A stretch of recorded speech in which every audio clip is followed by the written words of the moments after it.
Hey there, Endcappers. In today's episode, let's talk about safety and how we can keep you out of trouble with some simple safety procedures for your business. Stay tuned to find out more.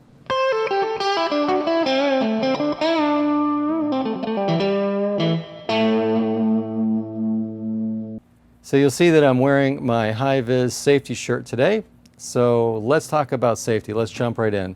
Safety is something that we can sometimes take for granted, but it can get you into trouble if you're not using some simple safety measures in your business. So we're going to kind of walk through a number of things that can really help you stay out of trouble in the area of safety in your carpet cleaning business. To start with, let's talk about one of the first things we think about is slip and fall. We're working with wet carpet or wet floors, and that opens up the potential for someone to easily slip inadvertently. And so we want to take extra precautions, particularly when you're cleaning carpet. Now, damp carpet is not slippery.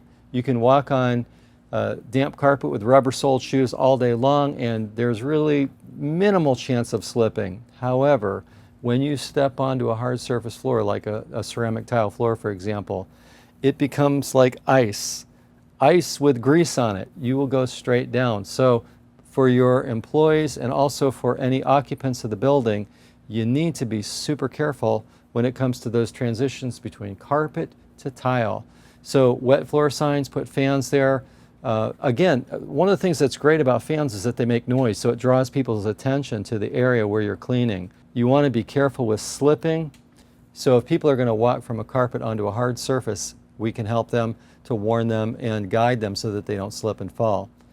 Another high-risk area is trip hazards. We have cords on our machines, perhaps hoses if you're doing hot water extraction. These are potential trip hazards. People aren't paying attention. They're on their phones half the time as they're walking around.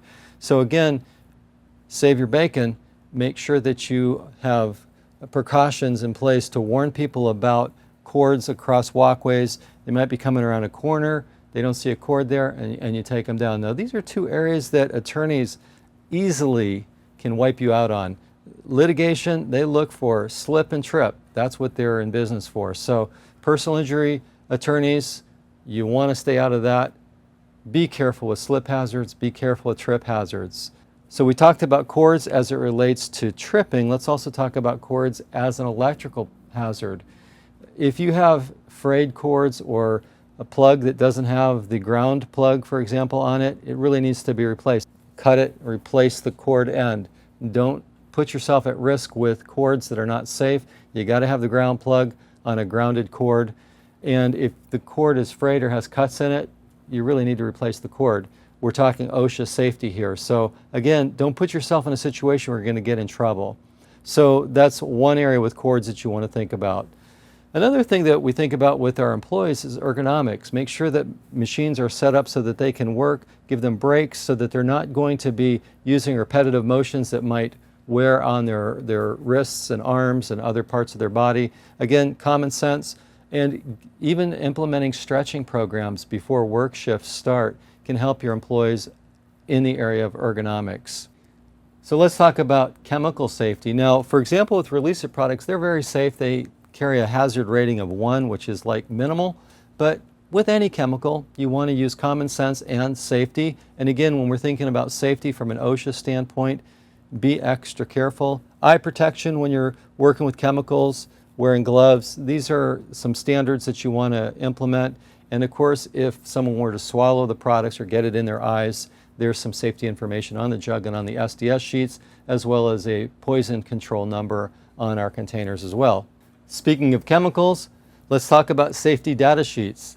It's imperative that you have SDS sheets for every chemical that you work with. If you want SDS sheets for the release-it products, we're going to put them in the description below. It's also on our website at excellentsupply.com. SDS sheets are super helpful to understand the chemical and any potential hazards that are there. You want to read them over, become familiar with it, and make sure that your employees are aware of where you keep them on your vehicle or in your work areas so that they can get their hands on those SDS sheets too. The law says that those have to be accessible to everyone. Now, let's talk about implementation. We talked a lot of strategies here for safety, but how are you going to implement it? First of all, you need to have a safety manual, putting all together the risks and the potential ways that we're going to minimize or mitigate, eliminate those risks in your workplace. Put that in your safety manual. Additionally, you want to have safety training. Safety training in your workplace, regular safety meetings, your training meetings, your training manual. All of these are going to help you to be OSHA compliant. Now, finally, we get to OSHA. OSHA can really wreck your day. If you have a worker that ends up going to the hospital because of something that happens in the workplace, typically OSHA is going to get involved and they're going to investigate and they're going to find something, because even the best companies have something that they're not compliant with. So keep OSHA out of your house by maintaining safety on every level, protecting yourself, protecting your business, protecting your employees, and protecting the occupants of the buildings that you service. By applying good safety principles in your business, you can safeguard your business and, frankly, your bottom line. Hopefully these ideas and reminders will help you. If you have any questions or comments, please put it in the description below. You can always reach out to us here at Excellent Supply. We're here to help you max your NCAP. We want you to be successful in your business. Thank you for watching this episode. If you would, give us a thumbs up, share your comments, and subscribe to our channel. Until next time, thanks for watching NCAP TV.